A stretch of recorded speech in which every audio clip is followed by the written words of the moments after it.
Airbnb hosts are some of the most clever, creative, and adventurous people on earth. We are so glad that we started hosting. It has truly changed our lives, and we're so glad you have set aside some time to join us today.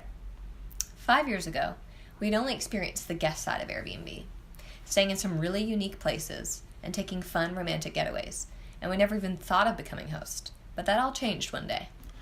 Maybe you're like us. You didn't go to college to become an Airbnb host.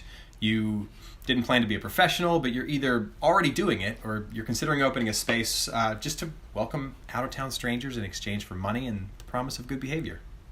Hi, we're Levi and Shayna, and we launched Airbnb My Space to help hosts like you, hosts like us. We've hosted countless thousands of guests over 8 spaces, from Nashville to Florida, and in our humble host beginnings, in my parents' basement in the Blue Ridge Mountains of Virginia. More on that later. Maybe you share our concerns, like how to get more bookings. How do you avoid a nightmare and attract the right guests? How do you protect your home and even yourselves from some of the bad actors out there? How do you charge enough to make it worth it, invest enough to get great reviews, but not so much that you're not profitable?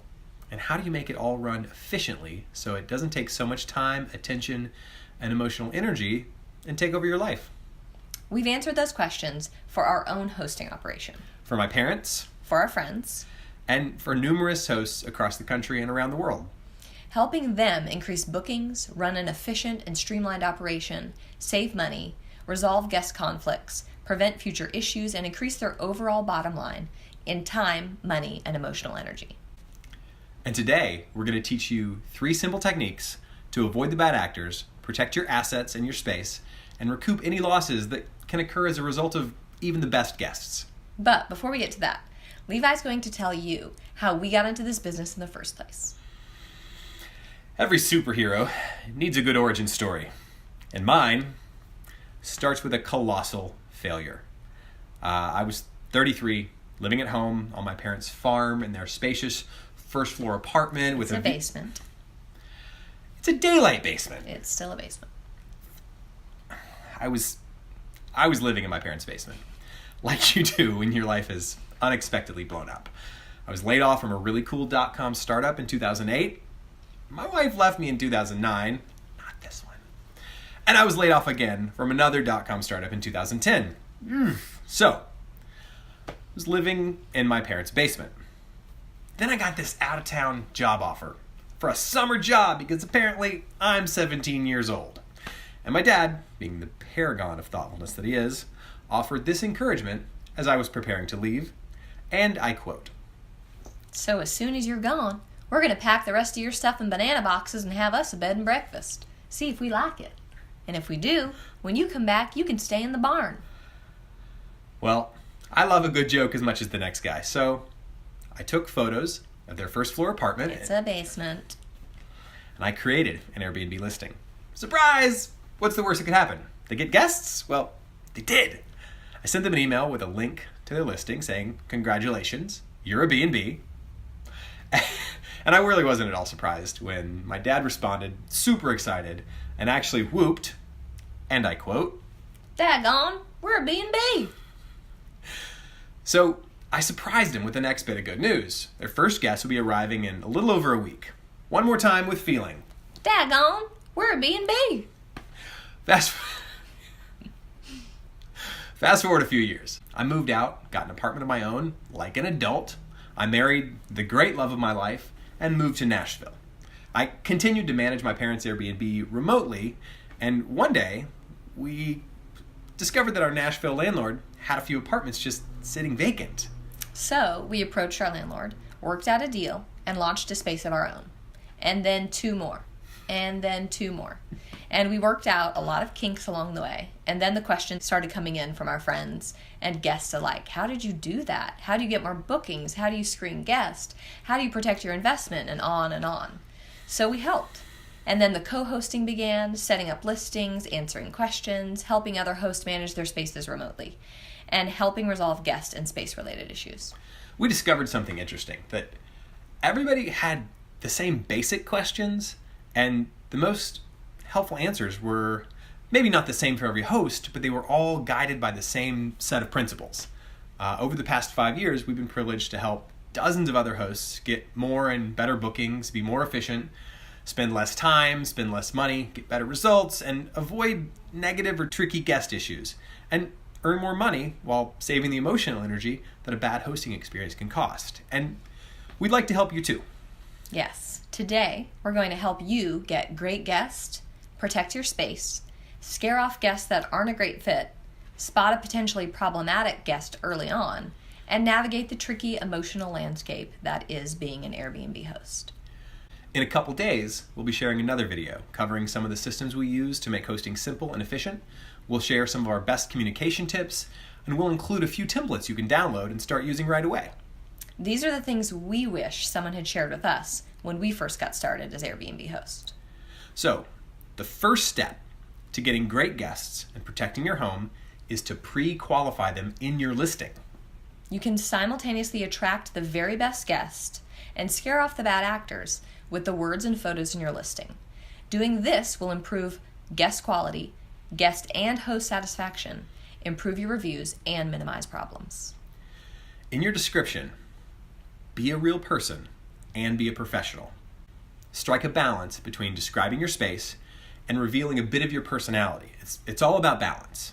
You want them to feel like they know you, they like you, and you're a professional who expects them to be a responsible guest. Don't be condescending, no threats, no bad-mouthing previous guests. Just set the clear expectation that you'll provide a great stay and they'll be a great guest. Because honestly, most guests are awesome. They are. Number 2, photos. You want clean, clear, well-lit, professional if possible, photographs. They say that you're a professional host with a beautiful space and you have professional expectations that your space will be returned in great shape. When it isn't, you'll approach a resolution like a professional. Just taking that extra step of ensuring that your photos are top quality, well lit, lighting says a lot. That will silently communicate quality and professional expectations. Number 3, price. You want to find your sweet spot. There's a pricing sweet spot where you're still a 5-star in value, but also not so cheap that you communicate that you don't value your space, and you attract guests who won't respect your space either. So, if you do these things, set a personable but professional tone in your description, photos and pricing, and attract better guests, you'll get a lot more out of hosting and have a lot more fun in the process. Next, we're going to show you how to spot a problem guest early. Number 1 is communication. So when a guest is either over or under communicating, that can be an early warning sign. If they don't respond to your message before their arrival or book with something super brief like vacation or trip with friends, it doesn't necessarily mean that you're in for a bad time, but it can. If they won't take the time to interact with you when they book or before they arrive, they may also not take great care of your space. I mean, they already kind of don't act like you exist. So if you're not a real person to them, it's easier for them to view their stay in your space as a very distant, impersonal, hotel-like situation. So part of being a professional is being prepared to treat a guest kind of like you're a hotel. And by that, I mean anything that's damaged or removed, you charge them for it. It's very straightforward. Right. Also, if they over-communicate, asking high-maintenance questions, if they ask for favors before the trip even begins, if they already need a lot of hand-holding right from the start, you might be in for a bad time. Or if they fail to read the notes you've sent and are asking questions you've already answered, that's also a bad sign. Right. And if they ask aggressively for a deal or give some sort of reason that they deserve a discount, again, it doesn't ensure that they're going to be a problem, but it's often a sign. And if you can spot the signs, you can prevent a lot of headaches. Okay, so it is possible to spot a difficult guest. But what do you do about it? She's actually developed a sixth sense for it. It's amazing. So do we just decline the reservation on a hunch? Sure, that is an option. And sometimes that may be the right thing to do. That will cost you this booking, and it could harm your list ranking on Airbnb, costing future bookings as well. Now, you could accept them all and just hope for the best, but that's probably not going to get you the results you're looking for either. Now, we have a whole bunch of resources we've developed over the years that we're making available in our upcoming masterclass. Tools to help you predict, head off problems before they occur, techniques and templates to simplify reaching a resolution and compensation when a problem arises, and a whole lot more. But for today, here's one solid tip that has saved us from a whole lot of headaches. Inside your listing, Post a one-page greeting that speaks directly to the unlikely event that something is damaged or removed and spells out how you resolve those issues. Put in writing the fact that you reserve the right to charge an additional cleaning fee if the space is left unusually messy. Put your smoking policy in writing along with what you charge a guest if you have to de-smokify the space. Keep it brief and to the point. The simple fact that it's there will help a great deal. And if a guest fails to read it, that's okay. Don't take it too personally. And that brings us to the last part of today's lesson, and this is the biggie. Keep your emotions out of the equation. This one's a bit harder, but the payoff is huge. If you can, the goal is to take your feelings off the table, to view your Airbnb as a business, whether it's a pull-out couch in a guest bedroom or a larger multi-space business. The mindset is the same. You are a professional. So 1, interact with your guests professionally and always in the Airbnb system. While sometimes it's okay to text back if they text you, it's always best to keep all communication on the Airbnb app. If you have to text, also send a copy of that same message through Airbnb. And we're not saying you can't be super friendly. By all means, be yourself, but still be a professional whose goal isn't to make a new best friend for life. Your first priority is to serve your guest and provide a great space for their trip. Now, you may still make a best friend for life. We have multiple friends who we know, love, and hang out with all the time because they stayed at one of our spaces and then moved to Nashville, and now we're friends. But that's not the norm. And if it's going to happen, it's going to happen. You just don't want to be overly friendly and personal with folks who may not have the best of intentions or may not understand how Airbnb works and could potentially view your overkindness as weakness and an opportunity to take advantage. So keep it in the app. Because if there's any trouble, you can show those messages on Airbnb, and text messages can be falsified. There's an app for that. The Resolution Center is your friend. In fact, it's everybody's friend. When something goes wrong, something gets broken or damaged, first, take a deep breath, then take a photograph. Go directly to the Resolution Center immediately. You know the whole do not pass go, do not collect $200? Well, do not pass the Resolution Center, and then you can collect the $200. That's a terrible joke, but it's actually very true. Before your next guest arrives, go to the Resolution Center. Include a kind, straightforward note, attach the photos, and for pricing, if something's damaged, you can include a link to a similar item online to justify the cost. Go to target.com, find the thing, and say, it's like this.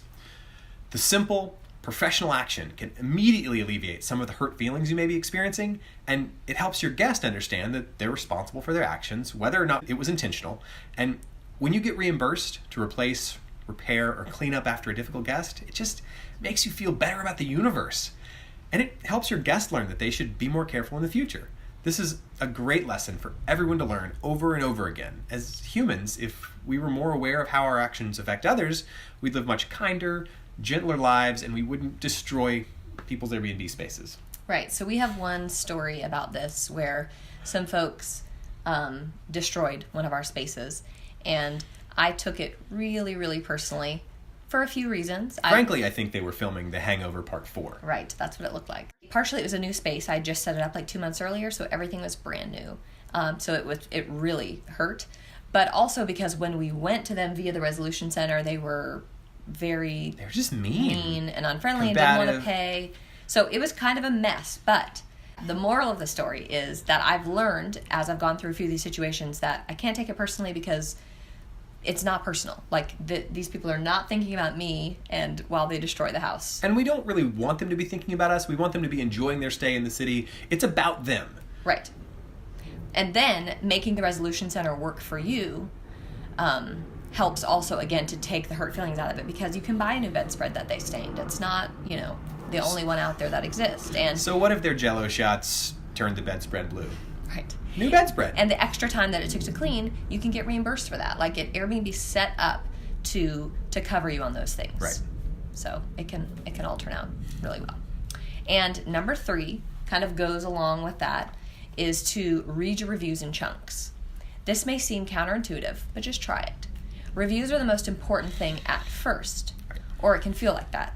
But maybe that's not entirely true. So there was a study, came out of Boston University, and they surveyed Airbnb, and they discovered that 95% of all spaces on Airbnb have between a 4.5 and a 5-star rating. So once you're up and running and have a few reviews under your belt, try not to look at your reviews any more than twice a month. When you get in the habit of checking your reviews after every single guest or every time you get a notification that someone left you a review, the interaction with the guest and what they thought can become too personal, and you can start to resent specific guests and unnecessarily fear others because you just look at this person as the next review. So if you wait and read multiple reviews a couple weeks or a month after the fact, you're farther from the situations, less likely to remember all the details, and maybe you don't quite remember all the guests that well, so it just hurts less when someone writes something that's less than glowing. Now, in our masterclass, we're going to cover some of the tips and tricks we use to make sure that we de-escalate a situation, deflate a disappointed guest, and part of that is just being really, really open with your communication so they know if there's a problem, I really want to know right away so we can resolve it. And then you're not afraid of your reviews because I know that guest had a problem and we showed up and we fixed it and we're all happy. And if they put that in the review, great. They're going to say, hey, this thing broke and we were really angry, and then they came and fixed it and we were really happy. And that's all I need a review to say. Right. Side note on receiving reviews. Just know what you're going for with your space. By all means, take the good feedback. If there are suggested improvements and they make sense to you, take them. But if somebody gives you feedback and it just doesn't vibe with your space or with what you're trying to create, it's okay to disregard it. Let it go. Never think of it again. Right. What about those guys? Yeah, so we had a couple guys stay at one of our smaller spaces for 10 days. And when they left, they were fine guests, like they enjoyed their time. Mm-hmm. But when they left, they wrote a really long note to us with like 15 things that they thought we should change about the space. Paragraphs upon paragraphs. Yeah. And it would have cost us $15,000 to implement it all. Right. And at first I was really upset because I was like, whoa, we've had the space up for 2 years, up and running. Like, how do we not know we're missing these things? Like, we've stayed in the space to see what it needs. And I just felt really confused about, like, are we doing a really horrible job? Well, it turns out we were doing a horrible job at being the space they thought they were staying in, because part of our description wasn't, maybe they didn't read it or we didn't make it clear, but part of it is we weren't the space that they were booking. We're not the space they needed, and that's okay. Right, because our average stay, when we look at our statistics, is 2 nights per guest.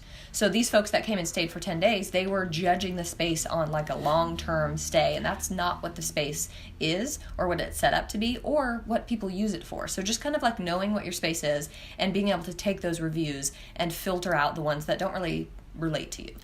I'm still a little bummed that we don't have a walk-in closet in that space. That was a good... We're not going to do that. We're literally never going to do that. Right. So that wraps up our first lesson for the week. Pre-qualify your guests with professional descriptions.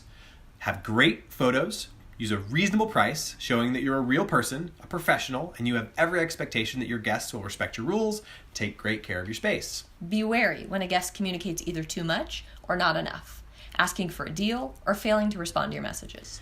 Keep your emotions in check and do your best not to take a guest's actions personally, because they're not personal. Read your reviews in blocks so you can get the insights you need to be a better host, and ignore the feedback that's either unreasonable or irrelevant. Be ready with your camera, so when you run across damage or loss, you can take photos, go straight to the resolution center to work towards a resolution. It'll make you feel a lot better, way better than going to a Facebook or a forum and lamenting your hosting woes. It'll actually solve the problem. It'll teach your guests a valuable lesson on responsibility, and you'll get probably reimbursed. We've got a lot more coming for you over the next few days, and we're incredibly excited. So I want to honor you. I want to acknowledge that right now you are doing something awesome. Just by being an Airbnb host, you are giving such a gift to total strangers, providing with a safe, comfortable, clean space, and then helping them to have a great experience and make amazing memories in your city. And by joining us here today, you're demonstrating a commitment to growth, excellence, and improvement that will benefit you and your guests. Now, in a couple days, we'll be back with more of the information we wish we'd had 5 years ago. We're going to share some of the systems we use every day to keep our spaces running smooth and seamless. We'll share templates, the mental triggers we use in our welcome note, mid-trip check-in and check-out, and we'll teach you the honest clean, the systematic 5-star reviewed approach we take to thoroughly cleaning a space in as little as 20 minutes. After that, we're going to answer the big question. How do you attract great guests get better bookings, and keep your space booked. Now, many of you have already downloaded our book, 5 Essentials for the Airbnb Host. That was a simple overview of questions you need to ask and answer before you jump into hosting.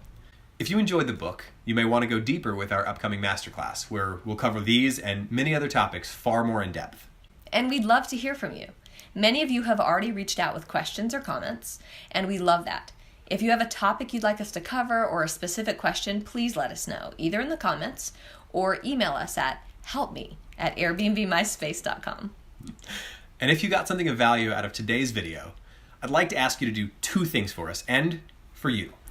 First, we really want to know what your Airbnb dream looks like. In the comments, would you tell us, in as much detail as you like, your hosting dreams, fears, goals, and what you'd like to accomplish through hosting? And second, share the love. Our goal is to help as many hosts as we can through our free education and find those special hosts who really want to up their game and invite them to our upcoming masterclass. I'm sure there's a share button, or what is it here? There's a share button around here somewhere. If this video deals with questions that you've run across in a Facebook group, just share it with them and like us on Facebook. Yeah, and on Instagram. This is Levi and Shayna with Airbnb MySpace, and we'll see you in a couple days. Got an apartment of my own. And if it's going to happen, it's going to happen. Let's jump into... okay. And text messages. Keep your emotions in check. Do your best not to take a guest's actions. Do your best. Be ready with your camera. So you probably have one in your phone pocket. There was no tiger. Now, if you enjoyed the book, you might want to go deeper with our upcoming masterclass, where we're going to cover these masterclass. And we'd love to...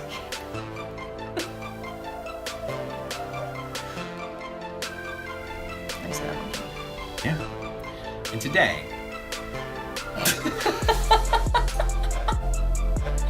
There was a section up top that I laughed. I smiled really big. Yeah. I hope that's fine. What is your Airbnb dream? What is your Airbnb dream? Type it below and we'll help you get there.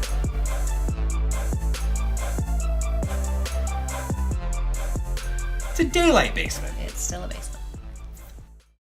There was no tiger.